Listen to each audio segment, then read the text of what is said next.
రాత్రి 2 గంటలు. భారీ వర్షం కురుస్తున్న చీకటి రాత్రి అది. గాలి గర్జిస్తూ వీచుతోంది. ఆకాశం మెరుపులతో చీలిపోతూ కనిపిస్తోంది. ఒక యువకుడు ఒంటరిగా రోడ్డుపై నడుస్తున్నాడు. చుట్టూ ఎవ్వరూ లేరు. కేవలం వర్షం శబ్దం మాత్రమే అతన్ని వెంటాడుతోంది. ప్రతి అడుగు వేస్తున్న కొద్దీ అతనికి ఏదో తప్పు జరుగుతోందన్న భావన పెరుగుతోంది. కానీ వెనక్కి తిరిగే అవకాశం లేదు. అతను ముందుకు నడుస్తూనే ఉన్నాడు.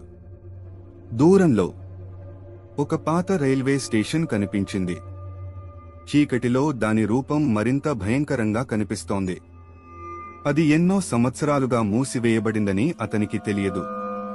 లేదా తెలిసినా అతను ఆ క్షణంలో పట్టించుకోలేదు. అతను దగ్గరికి చేరుకుంటున్న కొద్దీ వాతావరణం మారిపోయింది. గాలి ఒక్కసారిగా ఆగిపోయినట్టు అనిపించింది. వర్షం శబ్దం కూడా తగ్గినట్టు. ఒక అసహజ నిశ్శబ్దం ఏర్పడింది. చుట్టూ ఉన్న ప్రపంచం ఒక్క క్షణం నిలిచిపోయినట్టు అనిపిస్తోంది. స్టేషన్ గేటు మీద పాత బోర్డు కనిపించింది. Do not enter. దాని అక్షరాలు పూర్తిగా మసకబారిపోయాయి. కాని అతను ఆగలేదు. ఎవరో అతన్ని లోపలికి లాగుతున్నట్టు అనిపిస్తోంది. క్రీ క్రీ అనే శబ్దంతో గేటు నెమ్మదిగా తెరుచుకుంది. ఆ శబ్దం చీకటిలో ఎక్కువగా ప్రతిధ్వనించింది. అతను ముందుకు నడుస్తున్న కొద్దీ చుట్టూ నిశ్శబ్దం మరింత గాఢంగా మారుతోంది. వర్షం శబ్దం కూడా ఇప్పుడు చాలా దూరంగా వినిపిస్తున్నట్టు అనిపిస్తోంది. ఒక్క క్షణం అతను ఆగిపోయాడు. తన వెనుక ఎవరో నడుస్తున్నట్టు అనిపించింది. అతను నెమ్మదిగా తిరిగి చూశాడు.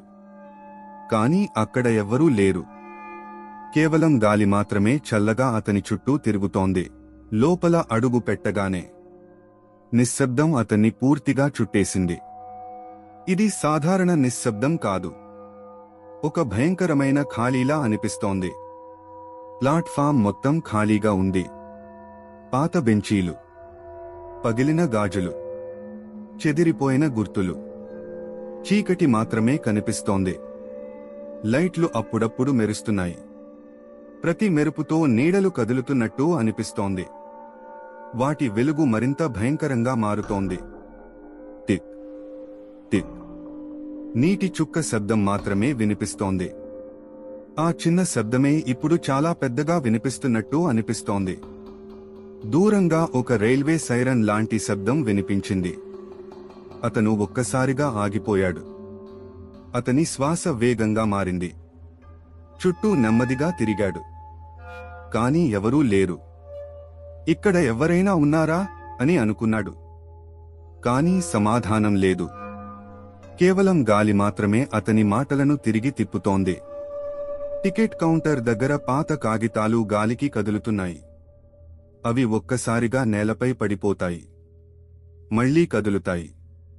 టక్ టక్ అనే శబ్దం అతని వెనుక నుంచి వినిపించింది. చాలా దగ్గరగా. అతను వెంటనే తిరిగాడు. ఎవరూ లేరు. కాని ఇప్పుడు నిశ్శబ్దం మరింత గాఢంగా మారింది. లైట్లు వేగంగా మెరుస్తున్నాయి. గాలి ఒక్కసారిగా చల్లగా మారింది. స్టేషన్ లోపల నిశ్శబ్దం ఇప్పుడు భయంకరంగా మారింది. ప్రతి శబ్దం గట్టిగా వినిపిస్తున్నట్టు అనిపిస్తోంది. లైట్లు ఒక్కసారిగా ఆగిపోయాయి. తర్వాత మళ్లీ మెల్లగా వెలిగాయి. ఆ క్షణంలో అతనికి అర్థమైంది. ఇక్కడ ఏదో సరైనది కాదు. దూరంగా ట్రాక్ వైపు నుంచి రా రా రా అనే శబ్దం వినిపిస్తోంది. మొదట నెమ్మదిగా, తర్వాత వేగంగా పెరుగుతోంది. నేల కంపిస్తోంది. దుమ్ము పైకి లేస్తోంది. ఏదో పెద్దది దగ్గరికి వస్తున్నట్టు అనిపిస్తోంది. చీకటిలో నుంచి ఒక పాత రైలు కనిపించింది. దాని లైట్లు మసకగా మెరుస్తూ నెమ్మదిగా స్టేషన్లోకి వస్తోంది. దాని కదలిక చాలా నెమ్మదిగా ఉంది. కానీ భయంకరంగా ఉంది. ఎందుకంటే దాని శబ్దం లేదు. రైలు ఆగింది. డోర్లు స్లోలీ తెరుచుకున్నాయి. లోపల ఎవరూ కనిపించలేదు. కేవలం ఖాళీ సీట్లు. చీకటి మాత్రమే ఉంది. కాని లోపల నుంచి ఒక చల్లని గాలి బయటకు వచ్చింది. ఆ గాలి అతని శరీరాన్ని గడ్డకట్టించింది. అతని గుండె వేగంగా కొట్టుకుంటోంది.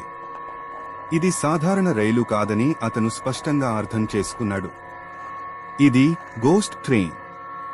అతను వెనక్కి తిరిగి పరిగెత్తాలని ప్రయత్నించాడు. కాని అడుగులు కదలడం లేదు. చీకటి అతన్ని అక్కడే నిలిపేసినట్టు అనిపిస్తోంది. కాని అప్పటికే ఆలస్యం అయిపోయింది. దూరంగా నేల కంపించడం మొదలైంది. మొదట చాలా నెమ్మదిగా, తర్వాత